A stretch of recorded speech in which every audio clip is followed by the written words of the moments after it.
With reaction to Obama's imperial presidency and much more. Nationally syndicated radio talk show host, I call him the great one, Mark Levin.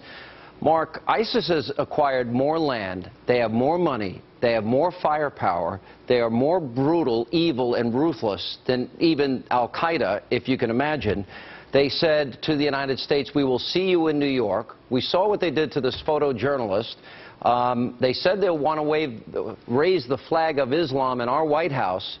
What do you make of the president's reaction or lack thereof? It seems to me that this is a situation where people have declared war against us.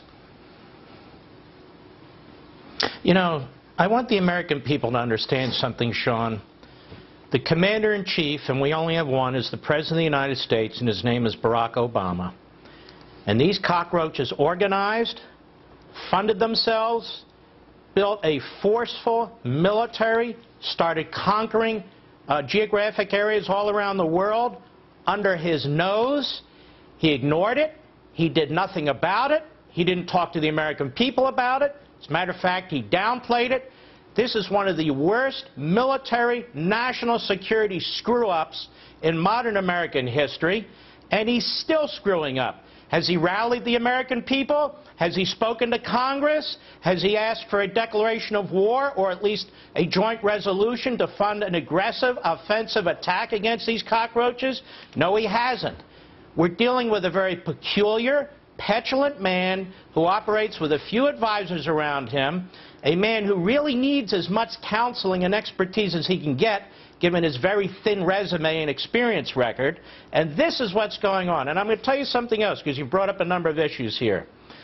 If this president thinks that by changing the word treaty to accord or treaty to deal, that he can violate Article 2, Section 2, Clause 2 of the United States Constitution, which involves the essential rights of the Union. That's what Governor Morris, delegate to the Constitutional Convention, said on September 8, 1787. This treaty process involves essential rights of the Union. Then this is number 1200 example of a lawless imperial president. This treaty process, they debated at length. They said, no, they don't want the House of Representatives involved. They want the Senate involved. You know why?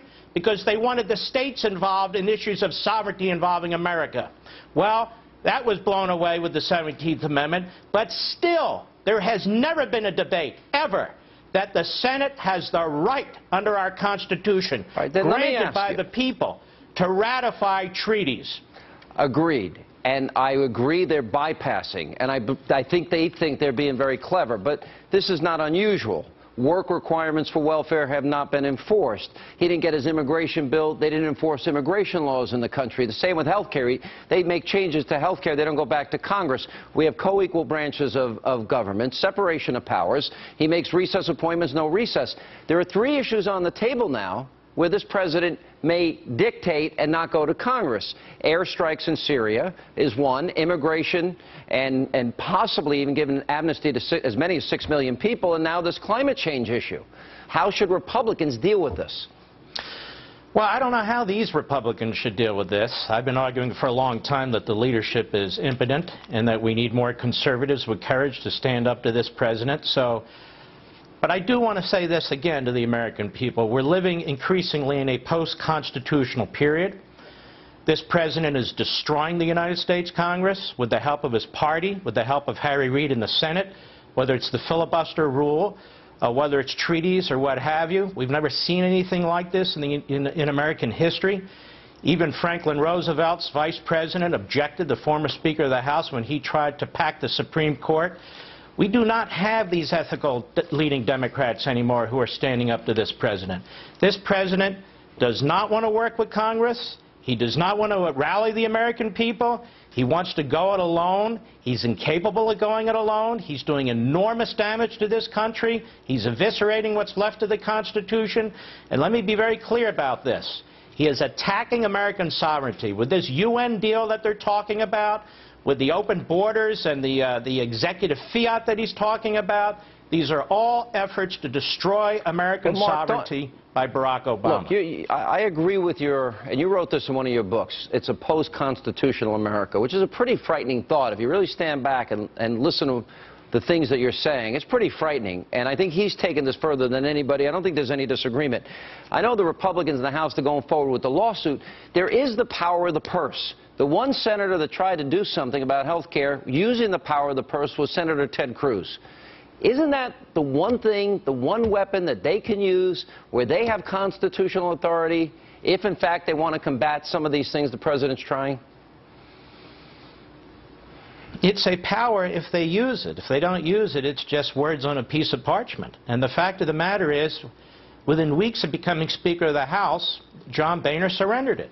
When it came to that continuing resolution, he said he's not going to shut down the government. Great, don't shut it down, but do you have to announce it to your adversary on the other side of Pennsylvania Avenue? Government's been shut down 20 times. I don't see where it's done enormous damage. But that said, you even have Paul Ryan coming out and saying it was a disaster, disaster. So what they've done is they have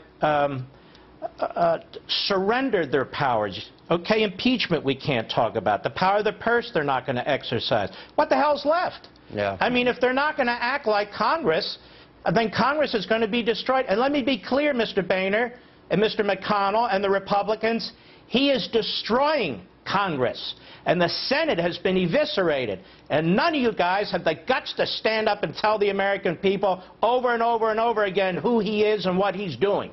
All right, well said. Mark Levin, thanks so much for being with us.